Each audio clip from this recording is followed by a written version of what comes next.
Hi everybody on YouTube. This is Tina Frazier from Columbus, Ohio, checking in again. Today is Thursday, September 14th, 2017 at about 9:40 p.m. Eastern Time. I am checking in for some really good news today. I have just finished my oldest ever work in progress. Yes, that's right. I've had one in progress for 24 years. 24 years, you heard that right. So I just finished this project today. I finally put the beads on it. I had worked on it a little bit last night at my local needle workshop because there were some empty spaces that I had left. I'd left a few stitches out in a certain color. I don't know why. It's been at least 15, 18, 20 years since I've even picked it up. And I still had the beading to do. So I picked it up tonight, added some of the beads, decided to add the rest of the beads, and I signed it.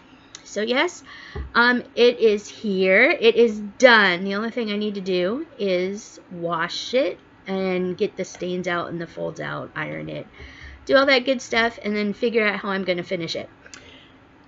So this project that I started came out of the Cross Stitch and Country Crafts magazine from March and April of 1993. Here's the magazine it came out of. It's very old. This is my very old issue of it. Very, very old. I don't even know if this magazine is in publication anymore. You can tell it's really old because my address on here was the address that I lived at when I first came to Ohio in 1992. I don't know if you can see that. I don't really care. I haven't lived at that address in 20 years. It's probably been 25 years now, so I don't care if anybody knows what address it is. Anyway, so my magazine is quite old. It's really stained. It's really torn. You can see my covers pretty beat up. But anyway, the project that I completed was an Alma Lynn design. I haven't read the article to figure out the name of it. But anyway, so this is the pattern that I finished. I completed all the stitching on and the beading on.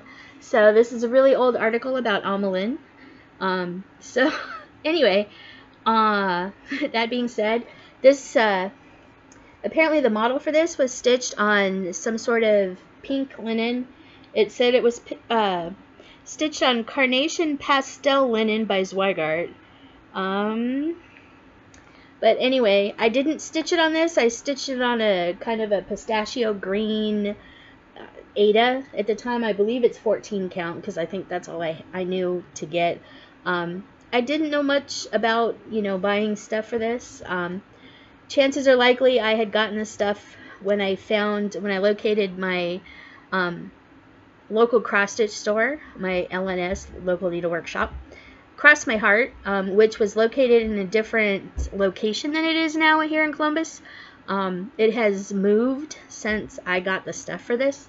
So I'm guessing that I got all the supplies for this there because I don't know that I would have been able to find the color of Ada that I picked for it. But anyway, without ado, I will show you my finish. Alright?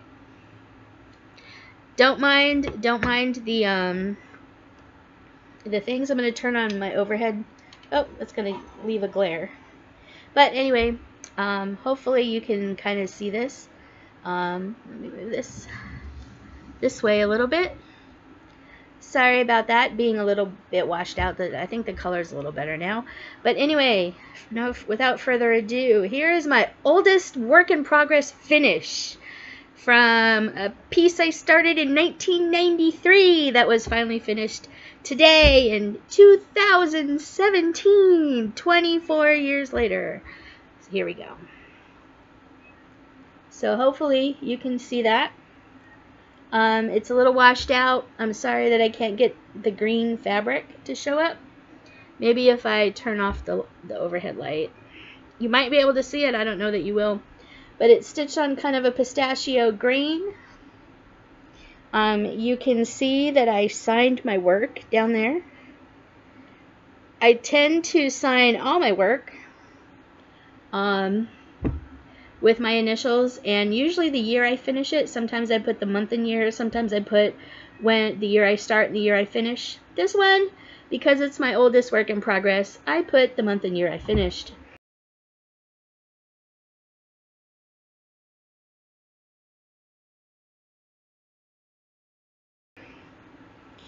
But I actually did pretty good on this from back in 1993. Yeah. I think this is really cute. I'm not going to finish this as a pillow probably because there's beads on it. And you know, it is old and it is an old pattern and it's cute, but it doesn't go with any decor in my home. So I'm probably going to make it into a wall hanging. I'm going to get some fabric and back it, you know, put a little padding or batting behind it, and make a wall hanging for it. But anyway, here you go. This is it again. I will show you my back. My back on this is actually pretty good, all things considered. My stitching habits back then weren't as good as they are now. But anyway, you can see my back.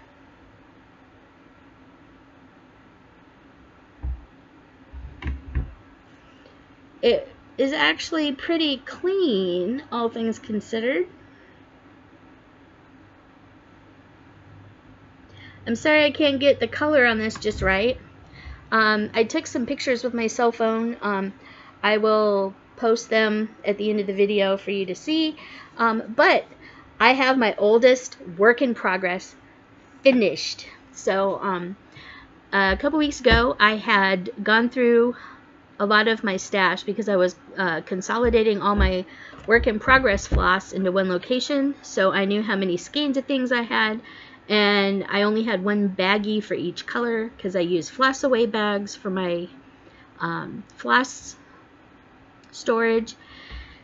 Because to me, the floss away bags are the easiest thing. I hated taking the time to put floss on bobbins, and it creased the floss, and you know, floss ends up flying everywhere. I have cats now. The cat hair would probably get all over them. And to me, floss away bags were the best way to go. So, quite a long time ago, way back when Joann's used to have their 10-cent a skein floss sale, I went one night as a kind of lifelong goal of mine, and I went to one of their $10 floss sales where they opened the shop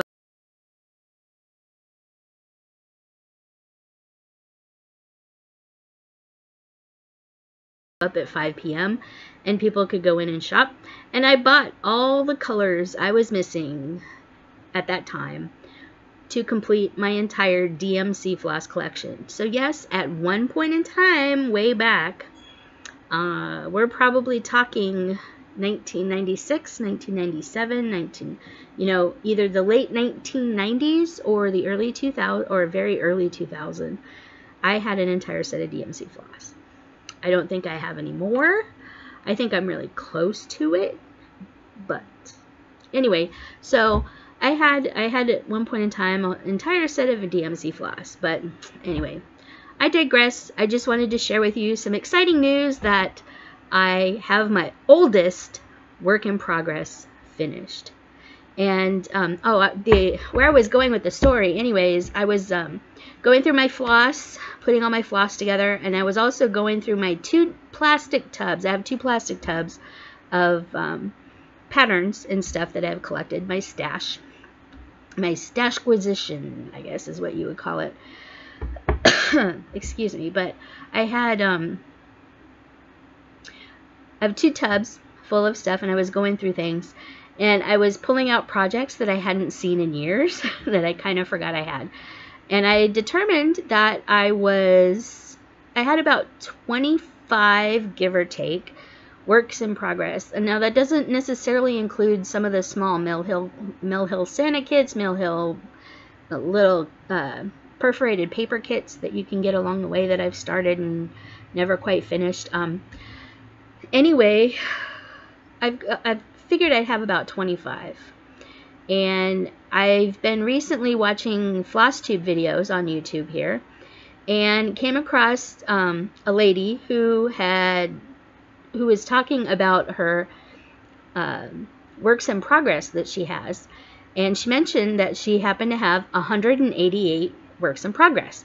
I don't remember her name off the top of my head, and if I can think of it, I'll post it below in the comments or in the description somewhere, so you can go watch her. She seemed really nice. I don't remember her name, but I just remember that she had 188 works in progress. My husband thought my 25 works in progress was an awful lot, and I kind of agree with him. But I half jokingly said to him, I found a lady who has 188 and I need to catch up. And he's like, no, you don't. It's like, what a party pooper. Anyway, so yeah, so now I probably have only 24. And I hope this means that I can start a new one, because I also have a new one that I will talk about in another video. But I just wanted to share with you, my oldest work in progress is completed, finally. Yay. All right, well, thanks for celebrating with me, and I hope you enjoy. Happy stitching. Talk to you later. Bye.